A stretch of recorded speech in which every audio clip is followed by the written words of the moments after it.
Hi, I'm Professor-Patti. I earned tenure by the time I was 30. By 35, I was down in chronic nerve pain. No doctor could find the source, and I was diagnosed for lifelong chronic pain. The Greeks, 2,000 years ago, labeled trigeminal neuralgia as the worst pain a human can know. Today, it is nicknamed the suicide disease, as 50% of people take their lives within the first 3 years of onset. By my 3 years, the only hope I had was a phone call from Ohio State University uninsured advanced medical program.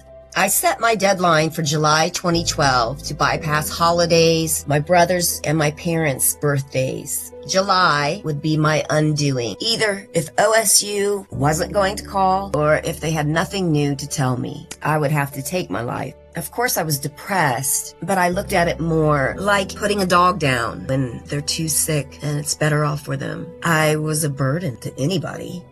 Plus, the 5 areas of my brain that make up my ADHD were unmedicated, so I was literally a nervous wreck. I looked bad, but not bad enough that anyone could see something wrong with me. All of my friends abandoned me. Family didn't understand, got angry, but my poverty was wealthy because of my parents. Beyond the hot dagger stabbing through my neck, cutting my ear and coming out my temple, while my cheek goes into the tightest pinch you can imagine, shooting bolts of fire while stabbing me. Beyond that, the heartbreak that nobody cared, nobody loved me. From everybody loves you, Patty, to silence. I know all sides and spaces of suicide. I've been, I thought, completely alone. I've existed in the worst pain. I've been scared with no end in sight. Too nervous to leave home. I've watched as masses morphed into walking cokeheads. A pandemic of narcissism caused by social media. And I've hated every one of you.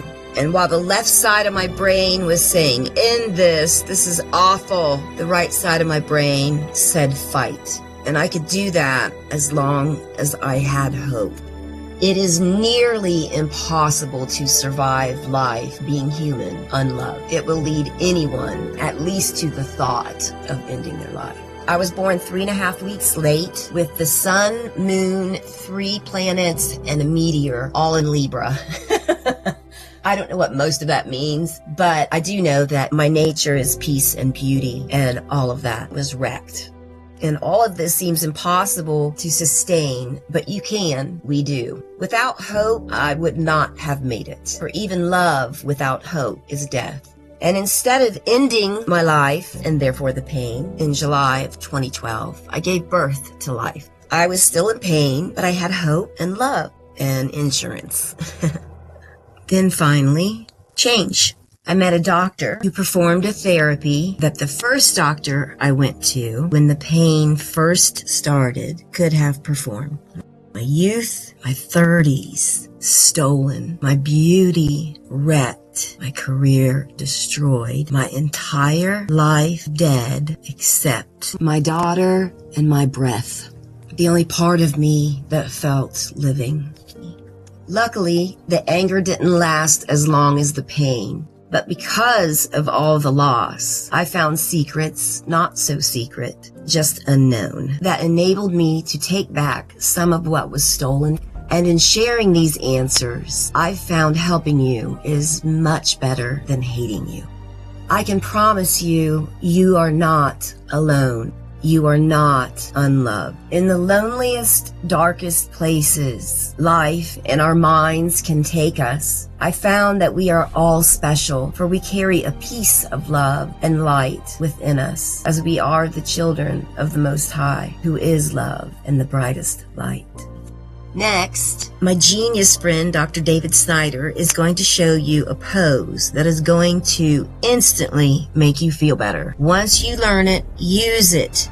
Whenever you're nervous, do it. Whenever you have to go meet someone new, do something new, see somebody new. Whatever it is, do what he's going to teach you before you go. Always. He will walk you through another exercise, what's been missing.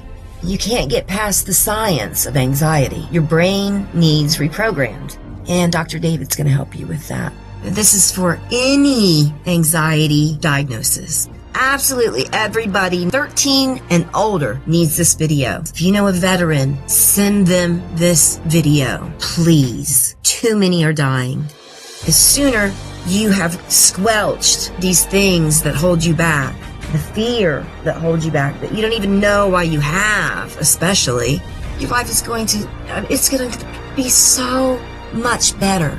It doesn't matter if you're depressed or not. It doesn't matter if you're suicidal or not.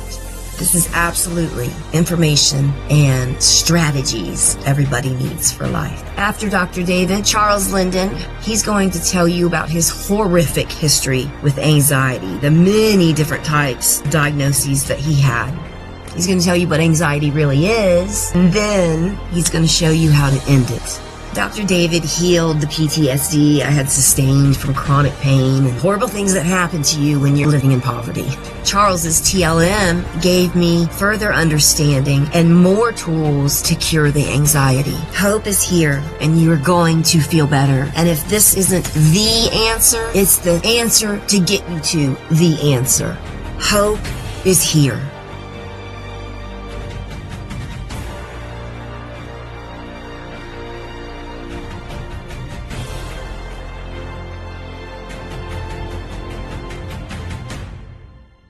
Hi, my name is David Snyder, and welcome to Fearless Confidence. Today we're going to be discussing one of the topics that people find the most, they're in the most need of, for lack of a better word. We're going to talk about confidence only briefly, primarily because over the years, as I've worked with clients both in clinic, in live events and trainings, and one-on-one in various applications, everything from dating and attraction to negotiation and mediation to even kinesic interview and interrogation techniques.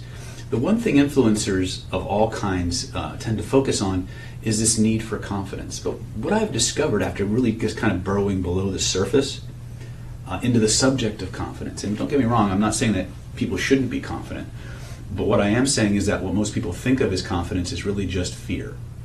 More often than not, when you're hearing somebody say, I need to be more confident, I want to have more confidence, what they're really saying on a functional level is that I just want to stop being afraid.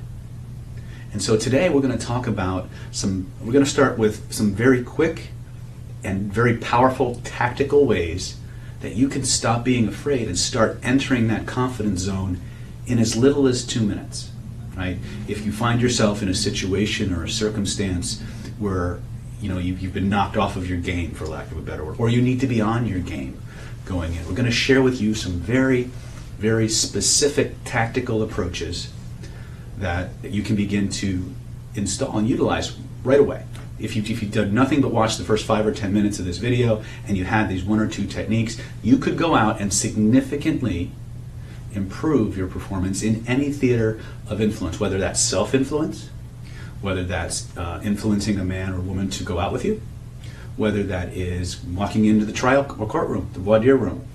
So I like to say in all my trainings and things like that, these techniques are universal. They will help you in every field of endeavor, from the courtroom to the classroom to the boardroom to the bedroom and all points in between.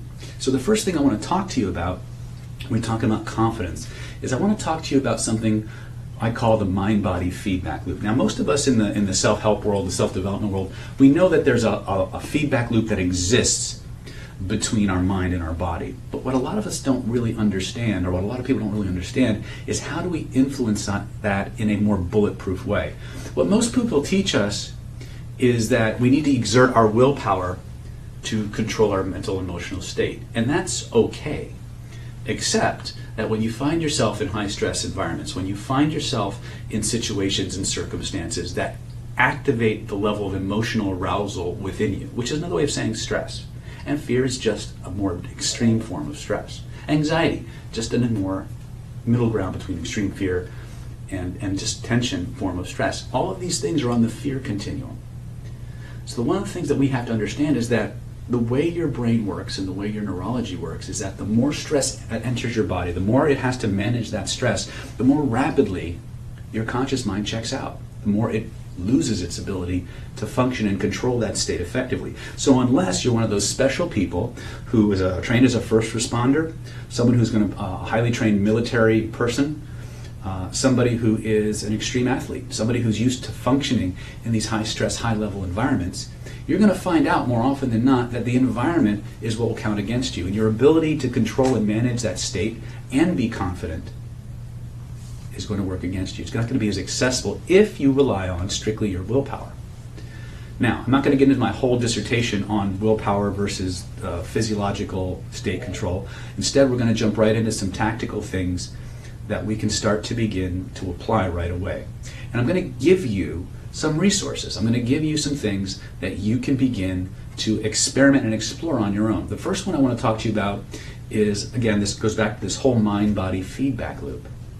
The mind-body feedback loop works like this on a functional level. All science aside, this is how you make it work. For every psycho-emotional state that you have, and fear is a psycho-emotional state, for every mood that you're in. Depression is a mood.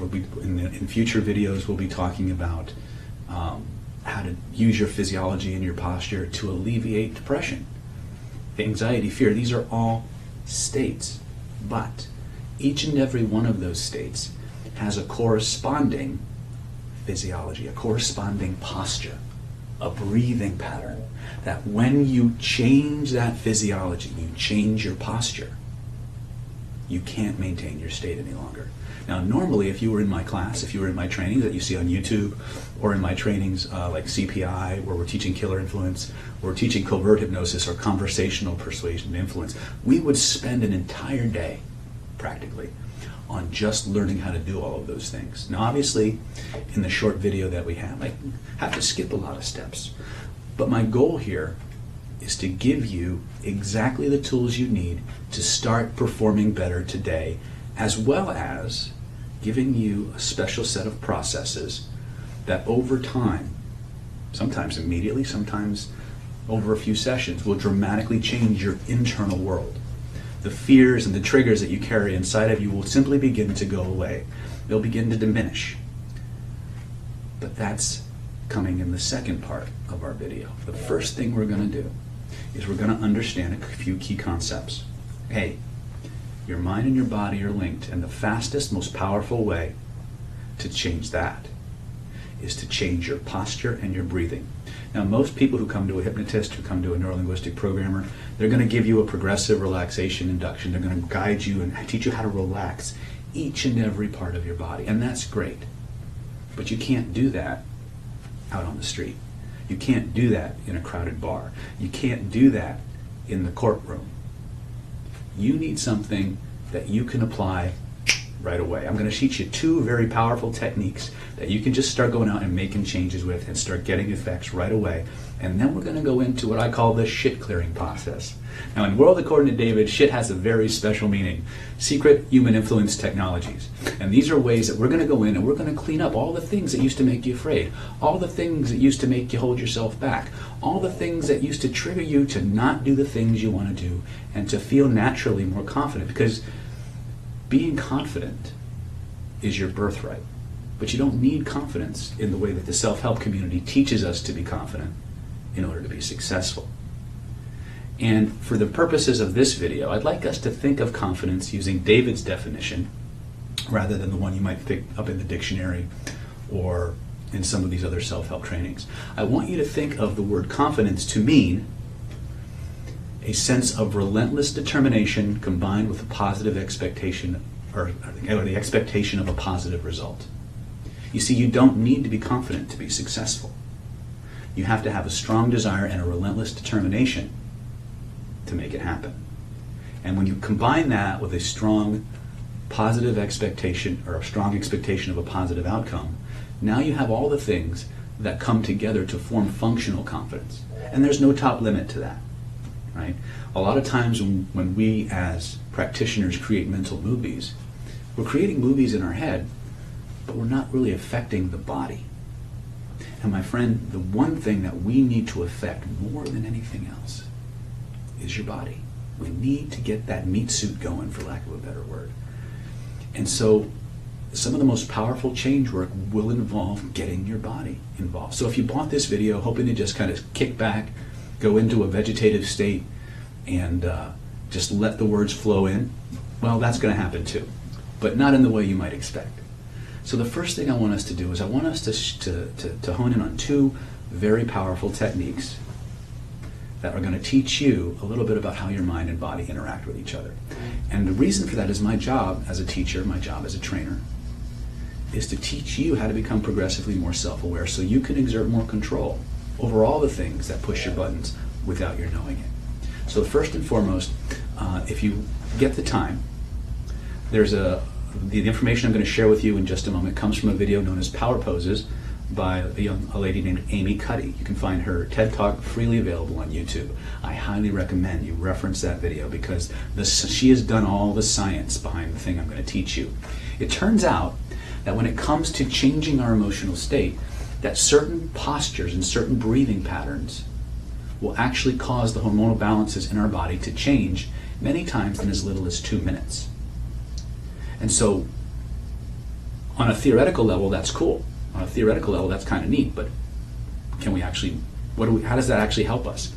Anytime you find yourself going into a state that is not conducive to what you want, so you got to know what you want ahead of time, but anytime you find you're going into a state that's not conducive to what you want, where you need to be more confident, if you assume one of the poses I'm about to teach you, and you hold it for as little as 2 minutes, your blood chemistry will change. The corresponding psycho-emotional state, the feelings in your body will start to shift to a more confident, assertive, dominant, relaxed state, scientifically. So the first one I'm going to teach you is one we've seen many times before. It's called the Superman or the Victory Pose. And it looks like this. And we're going to hold it together for 2 minutes, just because. Okay?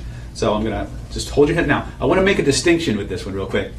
A lot of times people who are chronically depressed or who have a lot of fear or a lot of victimness in them, a little bit of a victim mindset or the world is out to get me kind of a mindset, they start off with this strong victory posture, and over the course of several seconds it becomes this. This is not the victory pose. This is the hanging in the dungeon waiting to be tortured pose. So we got to remember that when we want to activate the physiological changes in our body, the hormonal changes in our body, We got to roll that chest up and out. We got to roll those shoulders back. We got to look up. And we got to think victorious thoughts. Now, you don't actually have to think the victorious thoughts or replay victorious ideas in your head for this to work. Just the posture, if you hold it for as little as 2 minutes, based on the studies, will show a 20%, up to a 20% increase in the amount of testosterone your body's going to produce. It's going to show a corresponding drop in the amount of cortisol, which is the stress hormone that your body is going to produce. So holding this posture for as little as 2 minutes will result in you becoming progressively more dominant, confident, assertive, and more relaxed at the same time. And that's important. Okay? Because as you become more relaxed and dominant, people perceive you and respond to you differently. Because all of you is changing at the same time, you won't necessarily perceive the change, but everyone around you will. And the interesting thing about this is that when they tested this, just beyond the blood chemistry ratings, where they took people who assumed these poses and in double-blind tests, put them in the most challenging, grueling, interpersonal environments you can imagine, the people who held these poses always scored consistently higher than the control groups and the people who didn't do them. So this is the first pose. This is the first idea I want you to have. Anytime you're about to do self-work, anytime you're about to do an affirmation, anytime you're about to meet somebody for the first time, do a presentation, find a stall, find a place where you can be alone for as little as 2 minutes and hit that pose. Just hit that pose, okay? That's our first one, and that's awesome, right? That alone will break any state that you're in. Because one of the problems that we have is we don't try to be confident until we feel less than confident. That's the problem, is confidence is always a result of us feeling something else. It's always a result of us feeling anxious or fearful, rather than becoming our baseline. Does that make sense? So if you're going to do confidence building work, if you're going to create that sense of relentless determination combined with an expectation of a positive result, you got to break whatever state you're in so nothing is tainted. But just doing this a few times a day will dramatically change your life. Now, a lot of people know this. I'll give you my pedigree a little bit later, because right now I'm all about getting you functional fast. I consult, I still do as a matter of fact. I do a lot of jury and trial consulting with lawyers and personal injury attorneys. And I had a client who was very nervous about giving a deposition or actually working in front of this one judge who apparently was just a mean, hard to get along with judge. And so I taught him the power pose. And what happened was he would hit, right before he would go into court, he would hit the pose. And he felt dramatically better. He felt a lot more calm in the courtroom. And he did really, really well. But that's and that's kind of cool. But the really cool part was he had a client who was going to be he had a witness that he had to depose or was going to be deposed. And that client was absolutely terrified of testifying. And he also happened to be the coach of a football team, high school football team. And so what I didn't know, I found out this later, was that he taught his witnesses how to hold these power poses.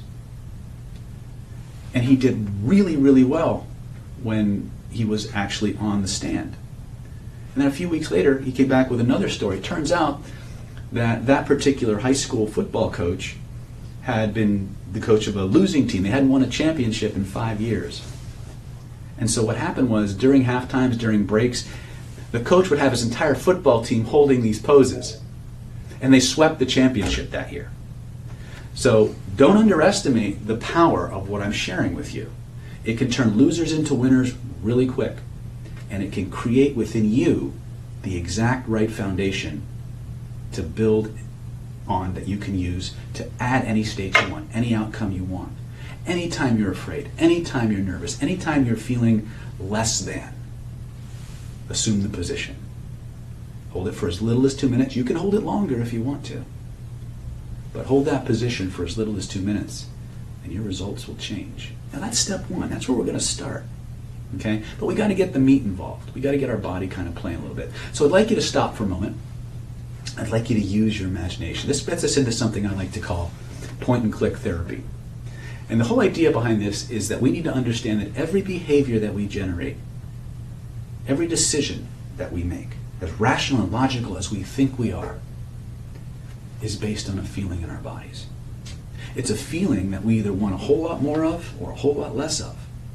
And each of those feelings is like a holographic container, a bubble with massive, massive amounts of information in it. Now, we're not going to get too far into that right now, just the functional stuff. The bottom line is all of that information that your neurology is processing emerges from a single point, a feeling point. We call that the somatic address. So when you have a feeling, when you have something that's holding you back, or you're seeing pictures in your head, it's not the picture that's the problem. It's the way that picture or that voice is making you feel. And so as we change those things inside, as I give you the tools in the second part of this video to go in and systematically change all of that, everything else will change. But the first thing we want to do is we want to look back again at state control. Remember, confidence on a functional level is relentless determination combined with the expectation of a positive result. The most important part of that is the relentless determination. You see, there's been many times in your life when you've been faced with something you had absolutely no confidence in your ability to achieve. Every time I ask an audience, I ask a show of hands. How many people have ever had something that they absolutely had no confidence in their ability to do, but it had to be done? And you found out, you knuckled down, and you went and you did it, and you achieved the goal, even though you had no confidence. And then I asked them, I'm going to ask you the same thing, just to think about this for a moment. When you think about that, when you think of those moments where there was something that had to get done, but you didn't have the confidence to do it, but it had to get done, so you knuckled down and you did it anyway. When did the confidence actually come? If you're like most people, you'll discover the confidence came after you did the work. And that's the secret. You've got to get started. You've got to take action. The best GPS in the world can't help you if you stay in one spot. A perfect something, or an imperfect something, is always better than a perfect nothing.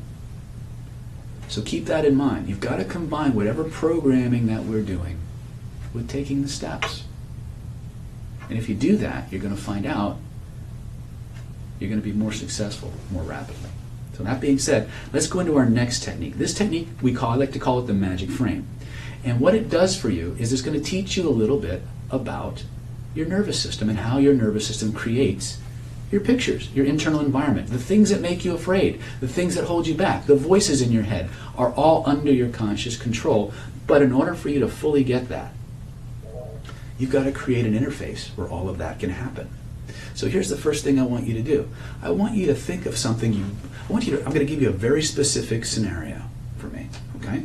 I want you to remember a time in your life when you saw something you really, really wanted.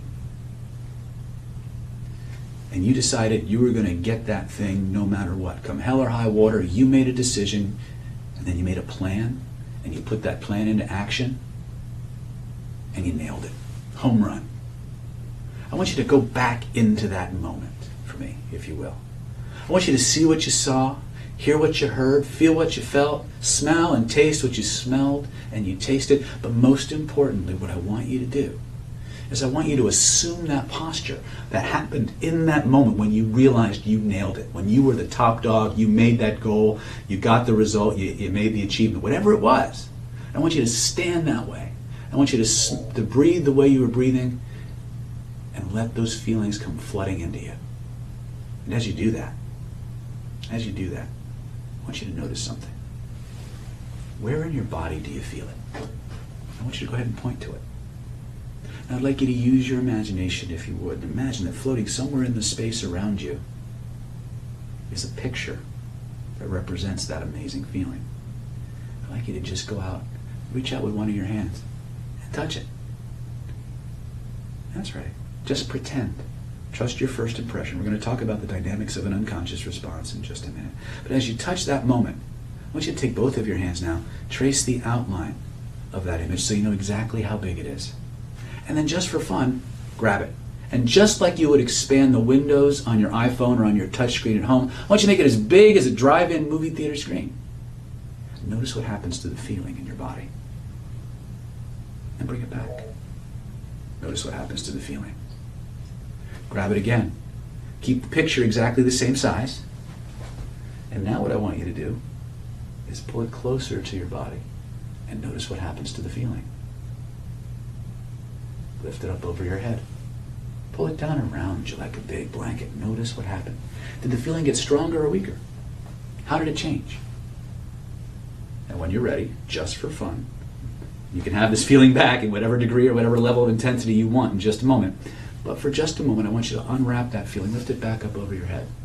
Now, I don't know where you live, but here in Florida, or here in California, I used to live in Florida, so I have a moment. We play a lot of frisbee. I want you to imagine this thing's now shaped like a frisbee. I want you to just throw it all the way back over your head until it disappears behind the horizon. Now scan your body. Notice what happened to the feelings. Did they get stronger? Did they get weaker? Did they stay the same? It doesn't really matter. There's no right or wrong. Each of us has a unique way that we process these particular drills. Now, the interesting is it is a drill. The more you play with this, the more you play pretend, like when you were a little kid playing toy robber or toy cop or cowboys and Indians at home, the more rapidly your neurology is going to evolve, and you're going to have far more control over this dashboard. Lift your hands up now and imagine your hands are now the world's most powerful frisbee magnets. I want you to imagine you can suck that picture right back into your hands. What I'd like you to do now is I'd like you to play. Take a few moments and play with your own neurology. I want you to move that picture around you. Make it bigger, make it smaller, pull it closer, put it inside of you. Put it over your left shoulder or your right shoulder. And notice how each and every time you move that picture around, the feeling changes in some way. Take all the time you need in the next few moments to really get that. Notice how it changes. And I want you to keep playing with it. I want you to experiment with it until you find the exact position, size, and shape that gives you the sensation and the intensity level that you want, that gives you the best feeling humanly possible. And when you find that, fix it in place.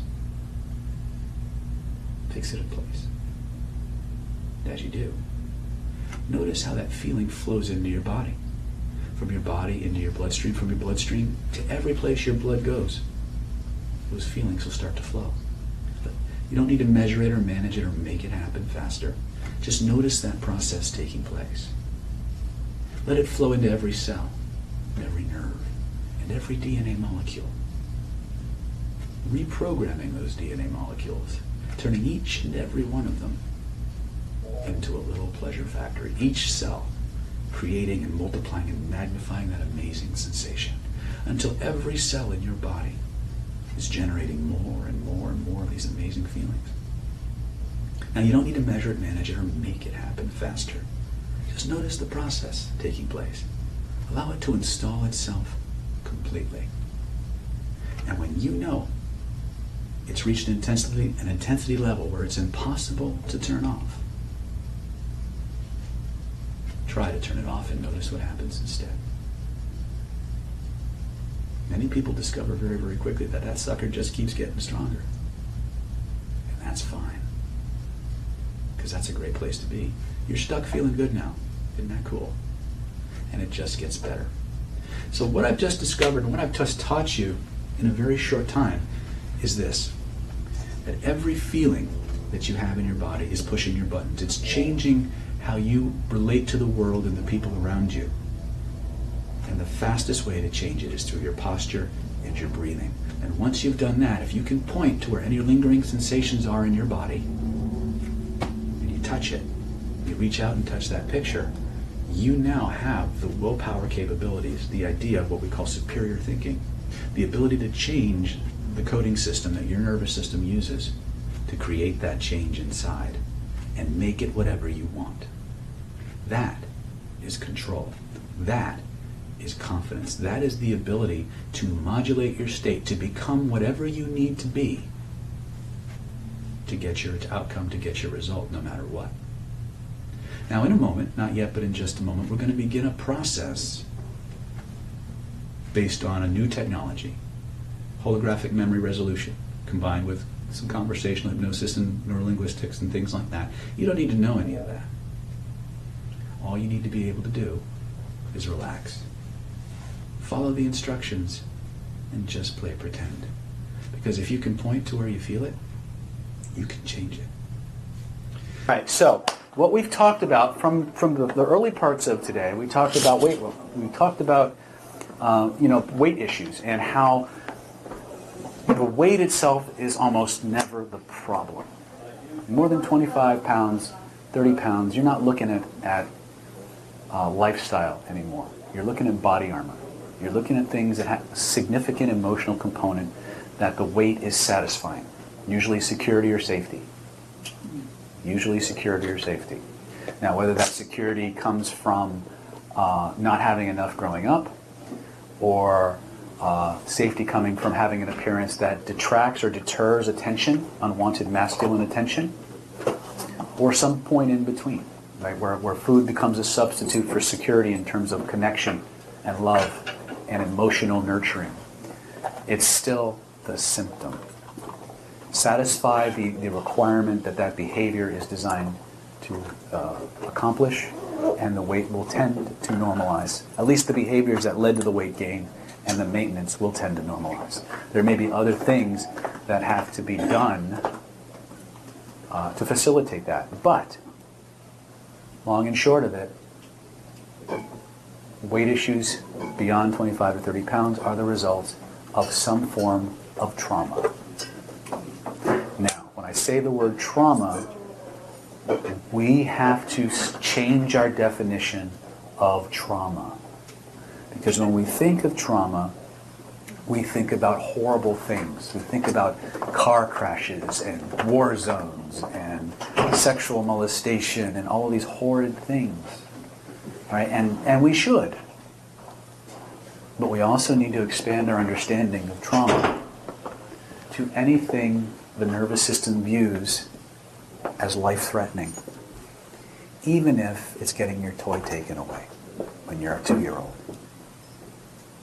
Even if it's mommy and daddy yelling at each other in front of you. Even if it's being alone in a room, or in a room with people and nobody's playing with you. These things are just as trauma-inducing as war zones. And in more cases than not, the root cause of the people who wind up in my chair. Okay? And here's the best part. It's once paradoxical and scary and amazingly cool at the same time. Everybody who suffers from trauma isn't broken. They're not broken. They feel that way. God knows they feel that way. A trauma, when you're manifesting symptoms, is the sign of a system functioning properly. It's just nobody taught you the dynamics of the system, so you didn't know what to do when the system did what it was programmed to do. So let me give you a basic idea, a basic understanding that I acquired. I acquired this really, a lot of the subtleties of it from again, I'm going to quote him again, Brent Baum, who I think is a tremendous resource. This stuff is a little dense. But for those of you who really are called to do this work, who I lovingly call a special kind of stupid, it's one thing to come to a seminar like to fix your own shit, or to get my help to fix your shit. But for those of you who are called to go out and fix other people's shit, that's a special kind of stupid. Right? It's not work you choose, it's work that chooses you. I'll let you know. God backdoored me on this one, dudes. I'm telling you. If you'd have told me 10 years I'd be seeing patients 5 days a week, doing what I do, 20 years ago, I'd have laughed at you. Because all I wanted to do was do martial arts, pick up women, and be cool. God had other plans. And God always does. But the secret, a lot of people ask me, I need to find out what my mission in life is. What's my mission? Depends on how you feel that day. Depends on how you feel that day. The fastest way to find your mission is follow your passion. Follow the things that feed your spirit. You'll discover your mission right before you leave this planet.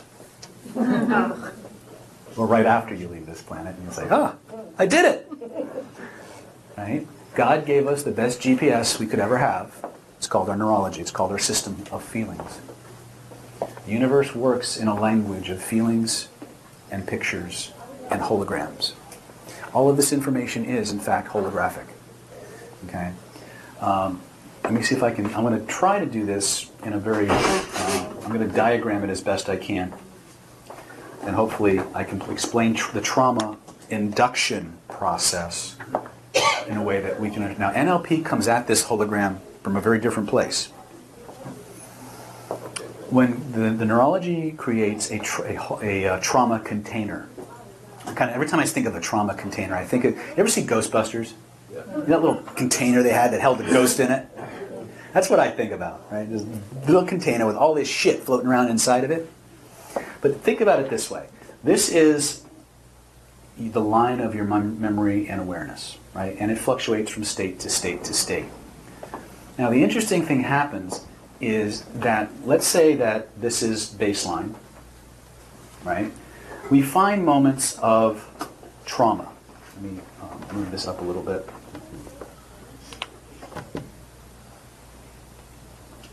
David, how do you spell Brent's last name? B-A-U-M. B-A-U-M. Now, a trauma looks like this. It's a spike, an emotional spike in our system. All right? There's a certain level of neurological arousal.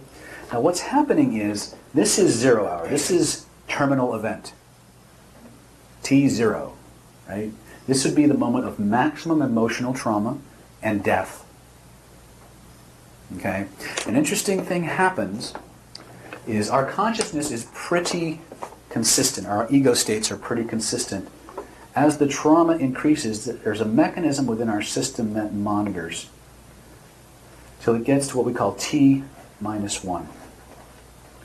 T minus 1 is that moment just before the critical terminal event. And then the neurology does something amazingly cool. It turns it off. It literally zips that file and all the trauma in it into a container that it stores somewhere in your nervous system. When I had you point to where you feel it, you found the somatic address. When I had you notice the color, you started to bring out attributes of the container. Follow me? Now, within this universe, that moment, that ego state, that consciousness, that event is frozen in time. And it's happening over and over and over again. But it's quarantined within the neurology. It's quarantined within the body. And over time, the way your neurological sorting system begins to do things is it sorts things by similarities. It sorts things by things that have in common. That's why many times when you start to do these processes, you wind up somewhere completely different. Because it's not linear. It's not logical. Does that make sense? Mm-hmm. Okay?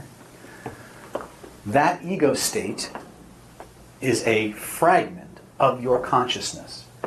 Holographic in nature, which means it's got everything that you knew and everything that you had and everything that you understood up to that moment in time. But for all intents and purposes, it's a separate organism. And we know it's not. It's a container.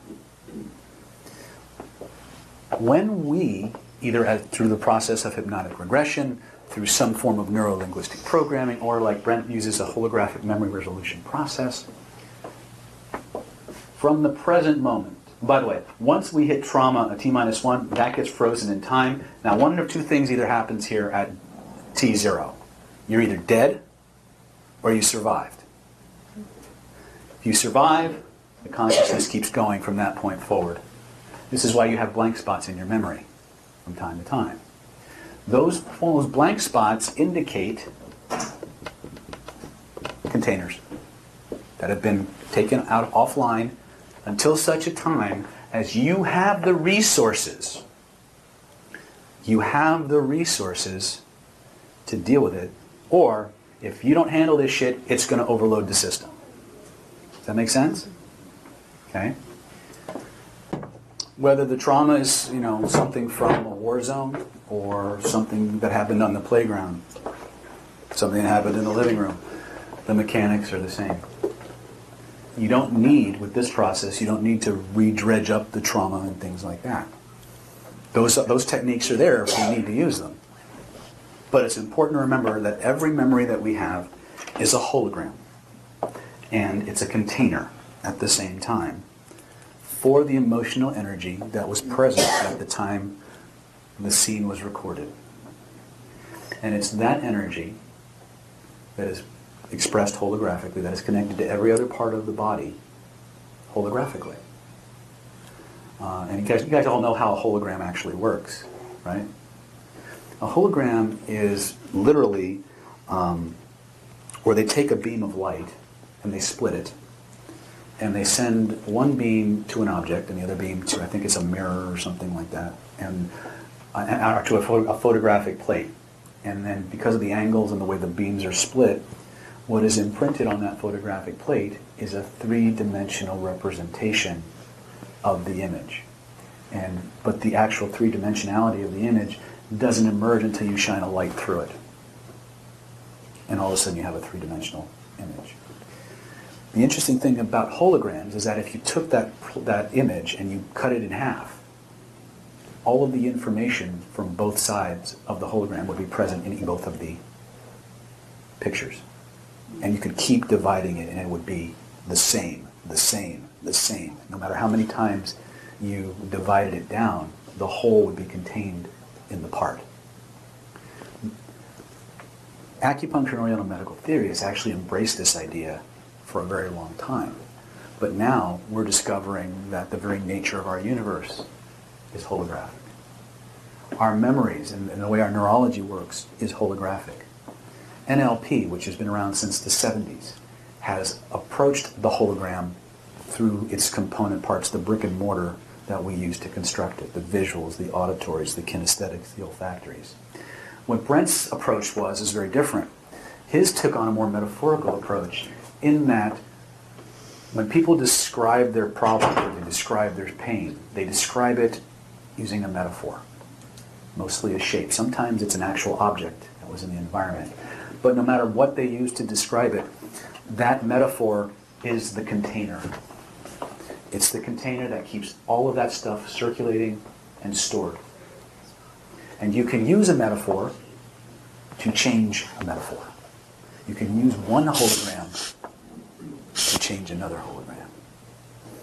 And so the antidote for a lot of these things, you inject into the container a new awareness, a new consciousness of somebody who's survived.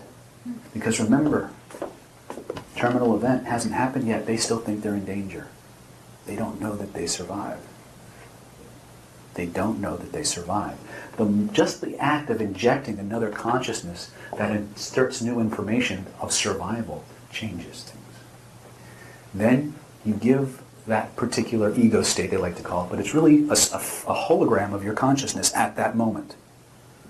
You inject new information into that sealed environment and everything starts to change. And then you figure out what states or feelings resolve what's remaining. And you use that frame, that hologram, to connect and contact all the other fragments of that holographic representation. All happen. Point to where you feel it, notice the color, go inside, right? That alone would have, in our regular approaches to most forms of hypnotherapy, would have been a 20-minute process. But just getting to that point where you can actually begin that kind of work. And then actually jettisoning or venting the stored emotion would be however long it took, right? This whole process took minutes, right? The irony is we're still doing a lot of the same things we would do in conventional hypnotherapy. We're just using different metaphors and tools to do it. NLP did it. One of its big big claims to fame was the revelation of a personal timeline. A holographic sorting system that your nervous system uses to separate present from past from future.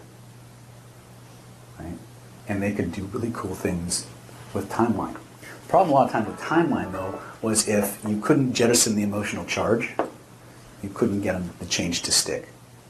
And because NLP tends to specialize in what we call light trance states, a lot of the old hypnotherapeutic approaches tended to work better because they involve deeper levels of trance.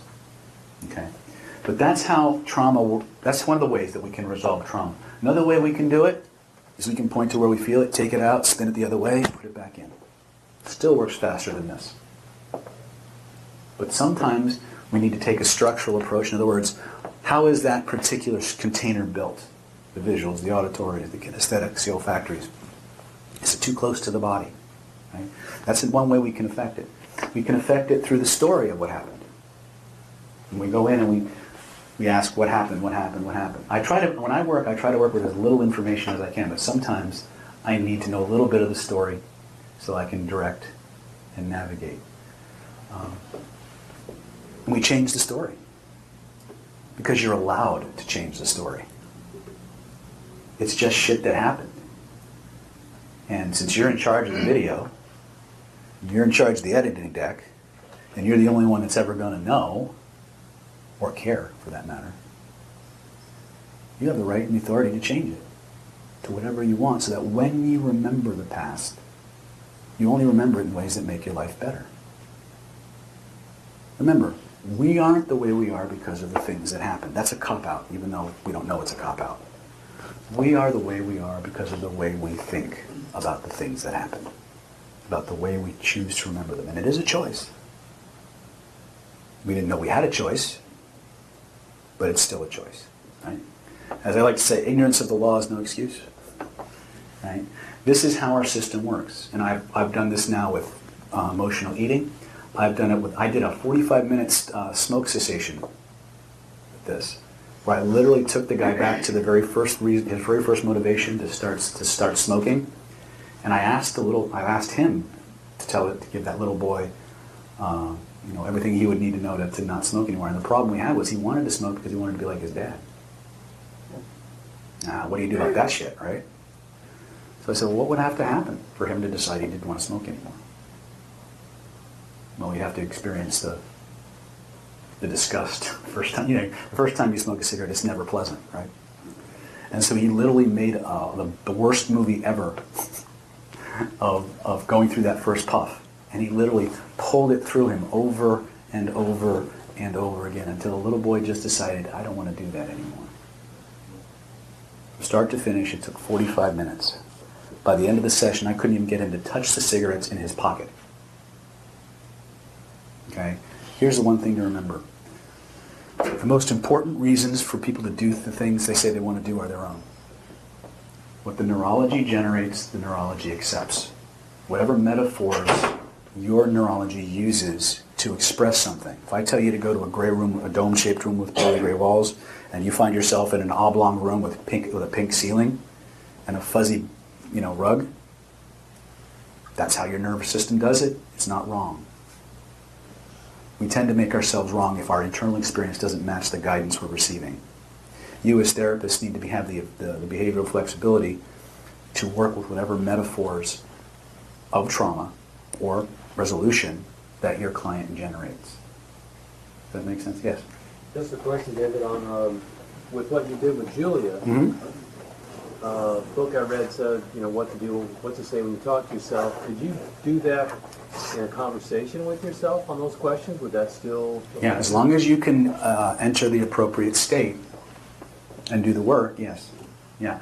All of these things can be done as self or auto-hypnosis or self-generated resolution. The problem is that there's a part of us, the big problem we have with any of these processes, whether it's doing it for ourselves or doing it with other people, is the problem of compliance and absorption. You see, there's this process that rears its ugly head. It's called smart person syndrome or hypnotist disease, depending on how much training you've had.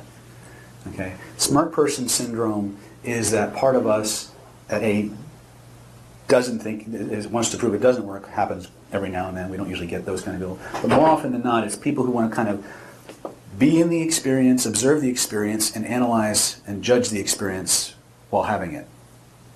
Well, if there's a part of you that's trying to do the process, another part of you that's trying to evaluate what's going on and learn, another part of you that's evaluating whether it's working or not, how absorbed are you in that process? The answer is you're not. To the degree that you lack absorption in the process is the degree it will take you longer to get this. The minute you start engaging the soma, the body, a lot of that starts to go away because you can't get the body involved without becoming progressively more absorbed. I have stories for that. The other part is focus, right? Because a lot of times we tend to exist at the same level as our trauma, from a logical levels perspective, it's very hard for us many times to rise above it and change it, right? So we can use that metaphorical approach, that neuro-linguistic holographic grid approach that we talked about, to create an interface, an imaginative construct which actually has actual physiological origins. Your proprioception and your mirror neurons play a massive role in the facilitation of this. And from that construct, using metaphor and structure, we can change what the neurology is doing. We can revisit any moment in time, as long as we understand the dynamics of unconscious response. It always feels like you're making it up. It's the first answer you get, regardless of how illogical or nonlinear it may seem. You're always going to have an urge to edit it, right? And it's always quiet. It's always in the background, right? There's an old saying that the conscious mind yells, the unconscious mind whispers. But remember, at the end of the day, if you can feel it and point to it, you can change it. Okay? The amygdala is a pair of small organs in the brain, each about the size of an almond. The amygdala acts like a thermostat, regulating, among other things, our normal baseline anxiety level. As anxiety levels rise in response to stressors such as bereavement, work stress, or money worries, for example, the amygdala's needle is pushed up to the high anxiety zone. Under normal circumstances, this needle returns to normal after the event. But when the stress or anxiety you experience is relentless, the needle gets stuck at the high anxiety position. It becomes instinctual. The subconscious mind, which controls all the automatic bodily systems, thinks that this new anxiety level is appropriate and normal, but you know consciously that it is not. It is as if the hard drive of your mind has been reprogrammed with new anxious software. With this new anxiety level come sensations and symptoms of anxiety disorder and maybe panic attacks, phobias, and disturbing thoughts. So in order to reverse these changes, you have to reset the needle of your amygdala back to the normal position. The Linden method does exactly that. It shows you exactly what you need to do today to keep your responses in the normal zone tomorrow. It can be that fast. Once your subconscious has this new set of rules, it can't turn back. Have you been told that you can't be cured of your anxiety condition? I was told that. It's just not true. Anxiety isn't an emotion. It's a disorder of the emotion of fear. And as a disorder, it can be removed completely. The Linden Method program will help you to remove the disordered part of your fear response, taking you back to normal fear responses, normal emotional balance. It's so structured, it's so simple and so scientific. All you have to do is follow the program structure and your anxiety will reduce back to normal emotional responses. You will get rid of every manifestation of your anxiety, your panic disorder, agoraphobia, OCD, PTSD, derealization, depersonalization, your health anxiety, emetophobia, eating disorders, self-harming. It all fades away when you get back to that emotional balance. And the Linden Method program will teach you exactly how to do that. So what is the Linden Method? Well, first of all, I'm going to talk about what it isn't. It isn't what's failed you before. Presumably, if you've suffered from anxiety for a while now, you've had other treatments. You may have tried medication or therapies. Have they worked? Have they removed your anxiety? The answer is probably no, which is why you're watching this video now. I was in that position too once. Many years ago, I suffered from anxiety, panic attacks, agoraphobia, OCD, emetophobia, health anxiety, the whole gamut of anxiety conditions. And it doesn't matter who I asked, they didn't have any answers. If I asked about specific symptoms, they didn't know why they formed. If I asked why I suffer, they didn't know. They didn't know how to cure me. I asked many practitioners many times, and now, with the benefit of working with people for such a long time, many, many years, I've realised that all anxiety sufferers have pretty much the same journey. And that builds desperation. All we want is transformation. We don't want advice. We don't want to know what a panic attack feels like, or why we're emetophobic or agoraphobic. We need to know what happens in the body to create those disorders and how we can undo all of that mess of disorder inside of us. That's all I wanted. I know that's what is all that you want. Now, our programs, the Linden Method programs, are delivered in online, workshop, residential retreat, and also through our coaches, Linden Method coaches. Why do we do that? Because everybody learns in different ways. But the beauty of this program is that it outlines the exact way to recover. It's defined by evolution and science itself, not by practice models, practitioners, doctors, psychologists, psychiatrists. This is about humanity itself. If you want to remove your condition, even if you've been told that you can't, and that coping and that management are the only two options that are ever going to work for you. I was told once that I would never be anxiety free, that I'd never have a proper job, that I'd never live independently, I would always take medication, I'd probably never have a career or a family. And now, years later, having all of those things and knowing how to cure people of their anxiety conditions, we've put together this program that since 1997 has NHS tested efficacy of nearly 100%, because it's like eating to cure hunger. It can't fail if you just do it. So follow the principles and you will recover. The Linden Method program is a psychoeducational program that has been reverse engineered from why I suffered, and now it will work for you. I knew that I'd found the solution, because in under 2 days of doing the structure that I created, my anxiety and my panic attacks completely stopped. I didn't really know what it was like to be anxiety-free after 27 years of suffering from chronic anxiety, panic attacks, agoraphobia, OCD, PTSD. I felt lighter suddenly, more focused, much less fearful, and totally fulfilled. And this really is the predominant experience of all of our clients. Linden Recovery is different because it outlines the process that has to happen in the body to deactivate the emotion of fear. No other program works in this way. Anxiety is the emotion of fear, not an illness, not a disorder, but a natural human response to threat. Linden Recovery uses simple to use techniques that even children of 7 do with ease, that tell the anxiety response that you're safe, and when it receives that message, it turns fear off permanently. I'm often asked why Linden Recovery costs money, and the answer is quite simple. Although the solution is very natural and fast, it requires a combination of reassurance, knowledge, structure and guidance. Some people open the program, do it and recover, but if that doesn't happen, we are always available to advise, reassure and guide our patients.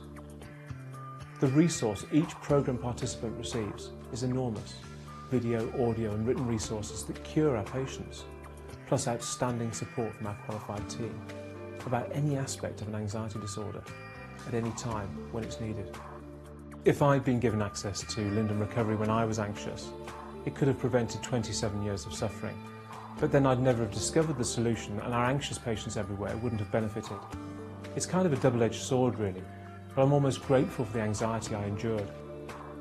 Thanks to the amazing resource and support my team provides to sufferers, I know we cure anxiety disorders.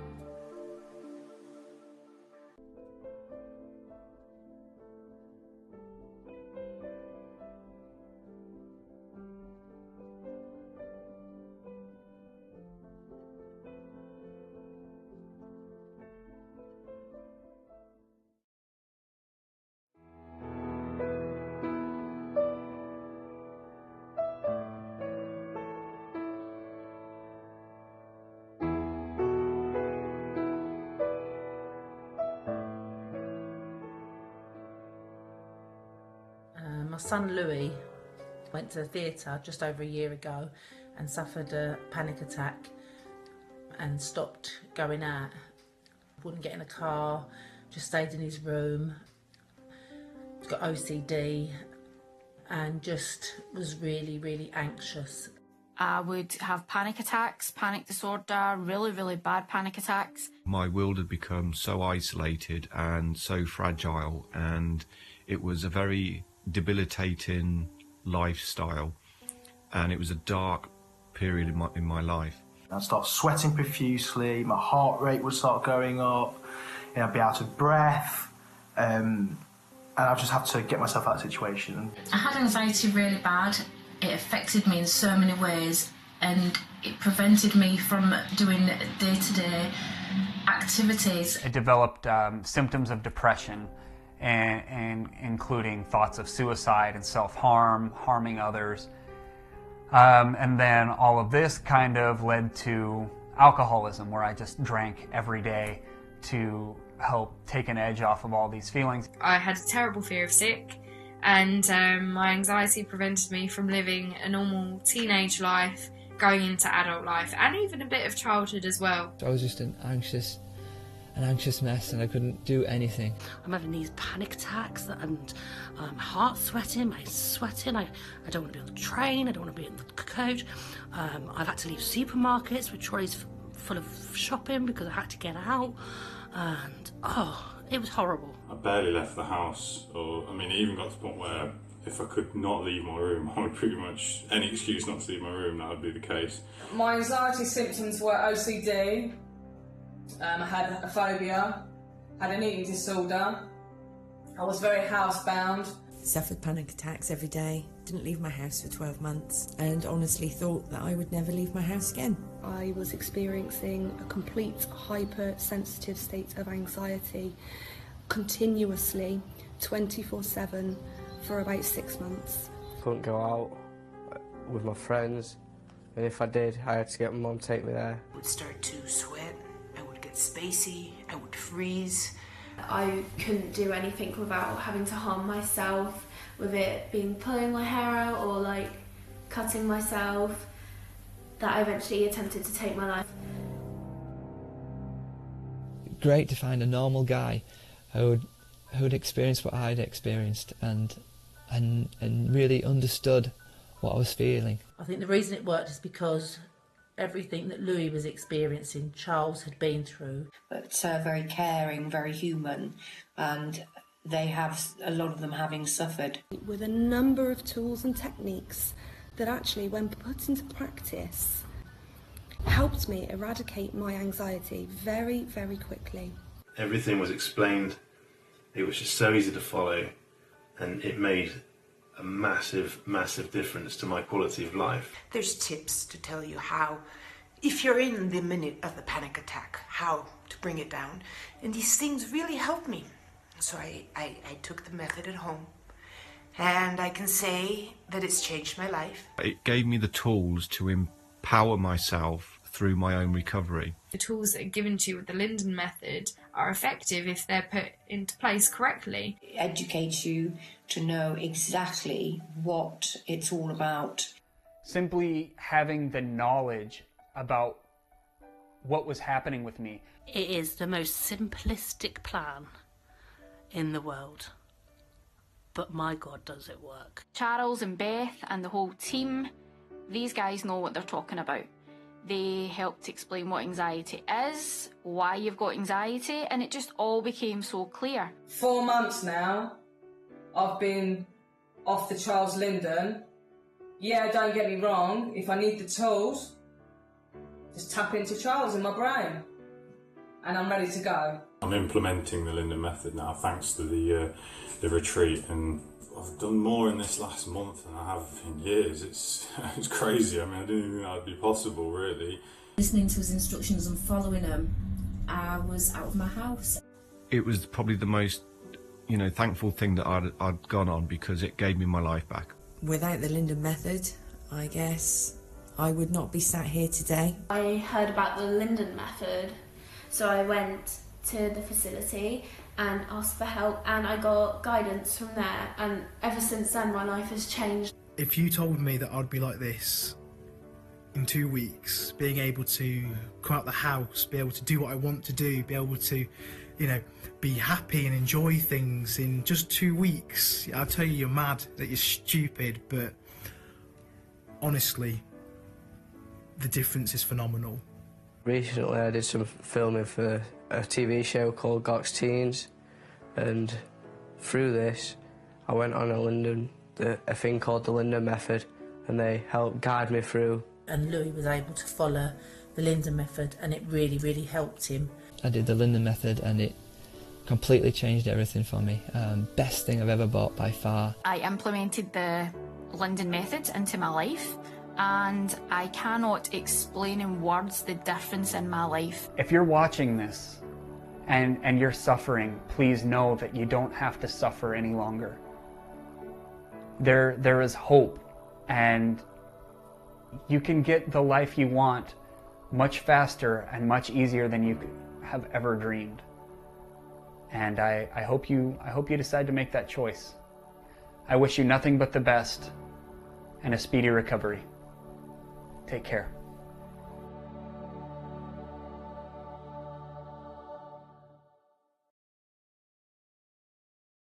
Why settle for anxiety management when you can have an anxiety cure? With 12 years of practice, research and development helping over 130,000 people like you to recover, our program is drug-free, scientifically verified and endorsed by psychologists and doctors. The Linda Method uses the body's natural anxiety reduction process to quickly return your anxiety levels to normal without effort. Neuroplasticity is the only way for you to cure your anxiety. Nothing else can do this. Neuroplasticity is the replacement of one set of memories or behaviours with another. It's the only way to stop an anxiety disorder. This program uses neuroplasticity to replace your anxious neural pathways with new, non-anxious ones. Resetting your anxiety in this way will permanently remove your high anxiety. The process is so fast and natural you don't even notice it happening. Natural and permanent elimination of your high anxiety and symptoms.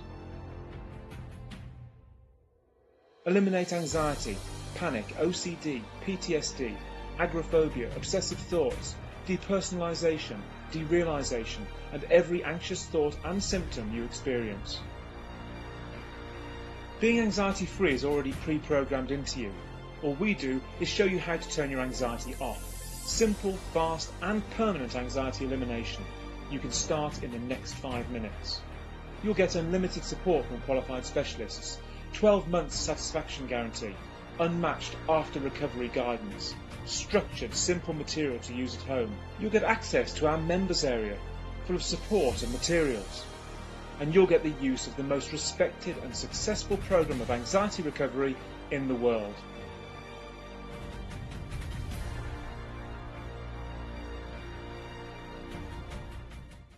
Do the thing on the screen so you get notified. Let me know how you're doing too. Leave a comment or a sweet note.